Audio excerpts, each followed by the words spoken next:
Exclusivo, o Ministério Público de São Paulo investiga uma série de acusações de violência sexual praticadas por integrantes da organização Testemunhas de Jeová. Segundo a apuração, os crimes acontecem há décadas.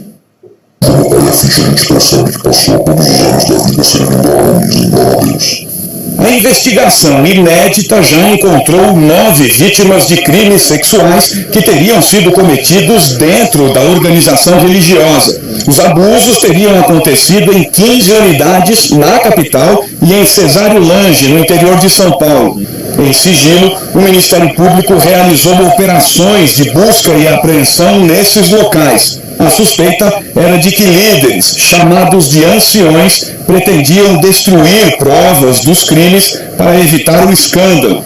Foram apreendidas pela polícia vários indícios da ocorrência de outros delitos de natureza sexual, até porque o mandado tinha por objeto específico a apreensão de documentos que narrassem delitos sexuais, especialmente contra vítimas vulneráveis. As vítimas ouvidas pela promotoria têm o mesmo tipo de relato. A prática é antiga. Esta mulher tem 64 anos. Diz que foi abusada sexualmente pela primeira vez aos 8 anos de idade. A gente precisa começar a ter coragem para que outras pessoas não passem por aquilo que nós passamos. O que aconteceu? No meu caso, eu fiquei com aquilo guardado durante mais de 50 anos. E eu só tive coragem de começar a falar nisso, acredito que de uns 8 anos para cá. De acordo com a investigação, em todos os casos, os chefes do grupo religioso foram comunicados da violência sexual, mas nada foi feito internamente e nenhuma autoridade policial foi comunicada. A forma como os chefes das Testemunhas de Jeová lidam com os casos de violência sexual vai na contramão do que determina a lei. O Manual do Ancião diz que se um integrante da organização cometer um pecado, um caso de pedofilia, por exemplo, ele só será investigado se o agressor confessar ou se a violência for testemunhada por 2 pessoas ali na hora, no momento em que ela acontecer, o que é irreal. Praticamente nunca acontece. A palavra da vítima lá dentro não vale nada. O homem que prefere não mostrar o rosto é um ex-ancião. Deixou de ser testemunha de Jeová porque não concordava com os rumos da organização. Ele conta que presenciou relatos de vítimas de violência, incluindo crianças. Já presenciei não apenas pouca penetração, mas um abuso explícito de ficar mal, de passar a mão nas partes íntimas de criança, que não é virado para frente porque a criança falou e ficou só na voz da criança. Ele explica ainda que os relatos são detalhados, escritos à mão e guardados em envelopes, e acaba por aí. São esses documentos que a promotoria encontrou. Em nota, a organização afirmou que abomina qualquer tipo de violência e disse, abre aspas, não aceitamos um abusador em nosso meio e nunca o protegeríamos. Sobre a necessidade de que casos de abuso tenham testemunhas para apuração interna, a organização afirmou que isso não substitui a ação das autoridades em relação ao assunto. mas os advogados do grupo religioso tentaram impedir a apuração do Ministério Público com um recurso ao Tribunal de Justiça. O desembargador Cláudio Marques negou o pedido e afirmou que a investigação contém indícios bastante relevantes quanto à prática de crimes sexuais. Quem sabe, para que ao final de tudo, nenhuma vítima se sinta assim outra vez. É um sentimento de nojo, de repugnância, de imundícia, né? Enfim, de uma coisa que não presta, né? Eu gostaria de informar a todos que este vídeo do SBT fui eu que fiz a gravação, participei dessa filmagem.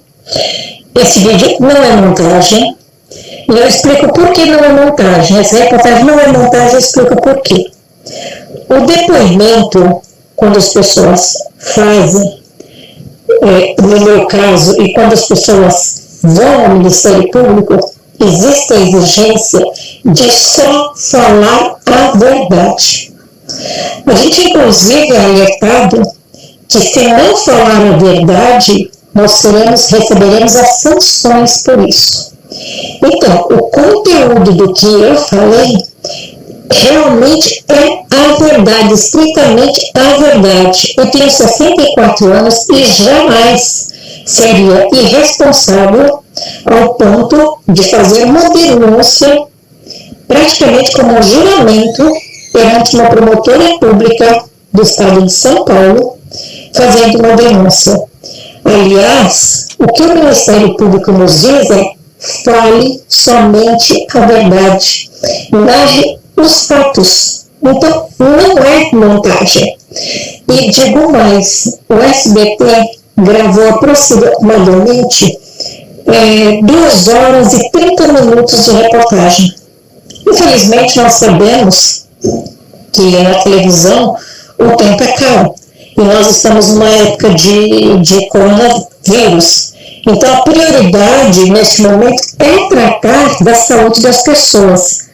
Então, o que o SBT fez? Ele colocou bem compacta a reportagem, menos de 5 minutos, mas nós que estamos no grupo que ajuda as pessoas que foram vítimas, nós temos consciência e achamos que a reportagem foi excelente e atingiu plenamente os objetivos. Um dos mais importantes membros do corpo governante das Testemunhas de Jeová esteve em Portugal a discursar para cerca de 50 mil testemunhas convocadas para uma reunião especial. Sem nunca se referir diretamente à TVI e à reportagem Na Sombra do Pecado, David Splane falou das reportagens negativas para a organização e daquilo que considera ser um mau jornalismo, que prefere ouvir apenas uma das partes, lançando o que diz serem calúnias sobre a organização que não se pôde defender. A TVI afirma que o Battle foi contactado várias vezes por mail e presencialmente durante e após a reportagem, como aconteceu de resto ainda hoje. Um dos mais importantes membros do corpo governante das Testemunhas de Jeová, David Splane, veio dos Estados Unidos para falar durante mais de 1 hora para uma plateia de cerca de 50 mil testemunhas. As cerca de 600 congregações existentes no país ouviram em direto, a partir do Salão de Assembleias de Carnachide, falar sobre aquilo que considera ser reportagens negativas para a organização. Except the one side of the story that he has heard, and he won't bother to check the facts. Why? Because there are always 2 sides to a story. Slanderous, negative remarks that people are making about Jehovah's Witnesses, and Jehovah's Witnesses won't be able to defend themselves. As acusações continuaram no mesmo tom e sempre com o mesmo foco. Now sometimes the brothers will come to New York and they'll say, why don't you do something about this? This was a terrible program. What do you want us to do? The journalist has a closed mind. The journalist isn't interested in the truth. And so we usually just leave things as they are and let the story die. Discurso longo, sem uma única palavra sobre os casos de pedofilia denunciados na investigação da TVI. Someone might say, why doesn't Jehovah do something about it? He does. He sends his witnesses out from door to door to correct the record.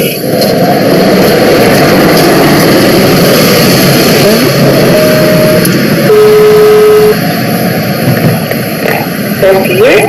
Muito bom dia. O meu nome é Ana Leal, sou jornalista da TVI e vinha pedir uma entrevista na sequência da reportagem Na Sombra do Pecado. Só um minuto, é TVI? Exatamente. Só um minuto. Muito obrigada. E mais uma vez a resposta foi: não temos nada a acrescentar, dito lá dentro por Pedro Candeias, membro da comissão da filial.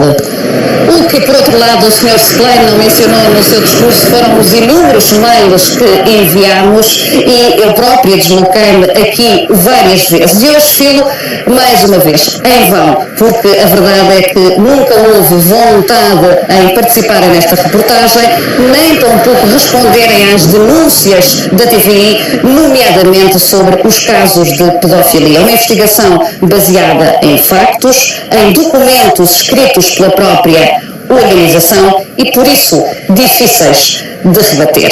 Esta é que é a verdade e só não vê quem não quer. Ana Leal e Carlos Rodrigues à porta do Hotel de Portugal à espera de respostas.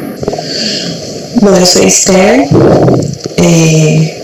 Eu fiz uma denúncia sobre um abuso que eu sofri dentro das Testemunhas de Jeová.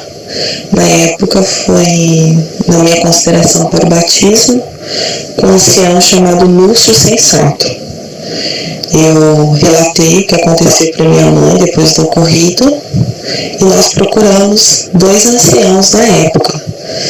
E como é de costume da torre, foi nos pedido sigilo para que nós não comentássemos com mais ninguém, né? E o caso ele foi arquivado, né? Praticamente. Foi pedido para que a gente orasse, para que Deus consolasse o nosso coração, que também a gente perdoasse o que ele fez, né?